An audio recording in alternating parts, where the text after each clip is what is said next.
दोस्तों, क्यों ना मैं तुम्हें एक कहानी सुनाऊं। ये कहानी सिखाएगी कि चतुराई और ईमानदारी का क्या महत्व है। हाँ राजू, जल्दी सुनाओ। हमें कहानी सुनने में बहुत मजा आएगा। बहुत समय पहले की बात है। एक घने जंगल में एक चालाक लोमड़ी और एक स्वभाव में घमंडी लेकिन बुद्धिमान कौवा रहते थे। दोनों की कूटनीति और चतुराई के किस्से जंगल में मशहूर थे। एक दिन कौवा बहुत भूखा था। उसने अपने घोंसले से उड़ान भरी और भोजन की तलाश में जंगल के बाहर गांव की ओर निकल पड़ा। गांव पहुंचने पर उसकी नजर एक बूढ़ी महिला पर पड़ी, जो आंगन में ताजी रोटियां सुखाने रख रही थी। कौवे की आंखों में चमक आ गई। उसने सोचा, आज तो मेरा पेट भरने का मौका है। कौवा सही समय का इंतजार करता रहा। जैसे ही बूढ़ी महिला अंदर गई, कौवे ने झपट्टा मारा और अपनी चोंच में एक रोटी दबाकर वापस जंगल की ओर उड़ गया।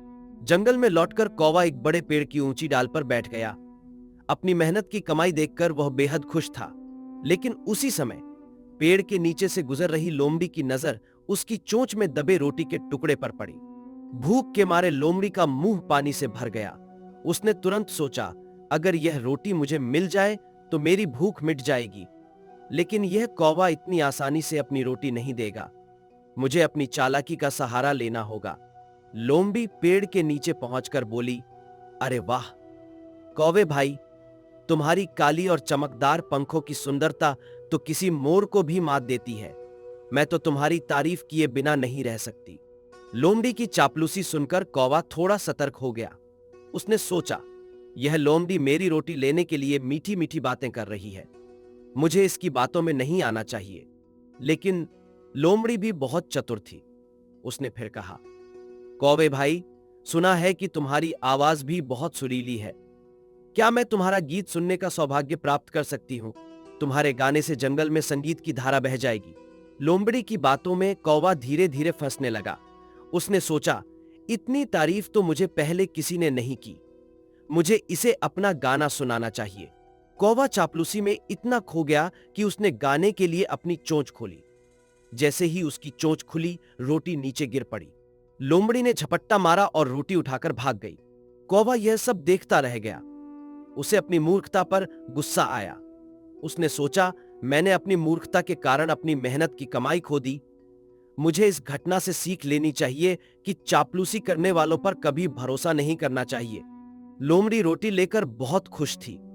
लेकिन जैसे ही वह आगे बढ़ी, आसमान से एक बड़ा और ताकतवर बाज आया। बाज ने झपट्टा मारकर लोमड़ी के मुंह से रोटी छीन ली। लोमड़ी भी खाली हाथ रह गई। उसने सोचा, दूसरों को धोखा देने का परिणाम हमेशा अच्छा नहीं होता। जो दूसरों के लिए जाल बिछाता है, वह खुद भी उसी जाल में फंस सकता है। तो दोस्तों, बताओ, इस कहानी से हमें क्या सीख मिलती है। हमें कभी भी किसी की चापलूसी में नहीं आना चाहिए। चापलूस लोग अक्सर हमें नुकसान पहुंचाने की कोशिश करते हैं। और हमें यह भी सीख मिलती है कि अपनी बुद्धिमत्ता का सही इस्तेमाल करना चाहिए। कौवा अपनी मूर्खता के कारण रोटी खो बैठा। सही कहा। लेकिन लोमड़ी से क्या सीख मिलती है। लोमड़ी ने चालाकी से रोटी तो ले ली, लेकिन उसका लालच उसे खाली हाथ छोड़ गया। मतलब, दूसरों को धोखा देना हमें कभी खुशी नहीं देता। जो दूसरों के लिए गड्ढा खोदता है, वह खुद उसमें गिरता है। यही इस कहानी का असली मतलब है।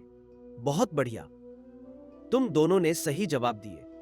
दोस्तों, यह कहानी हमें सिखाती है कि हमें चतुर और ईमानदार बनना चाहिए। चापलूसी और धोखा देने से हमेशा बुरा नतीजा होता है। अगर आपको यह कहानी पसंद आई हो तो हमारे चैनल को सब्सक्राइब करें और बेल आइकॉन दबाना न भूलें। अगली बार हम एक और मजेदार और शिक्षाप्रद कहानी लेकर आएंगे। तब तक के लिए अलविदा।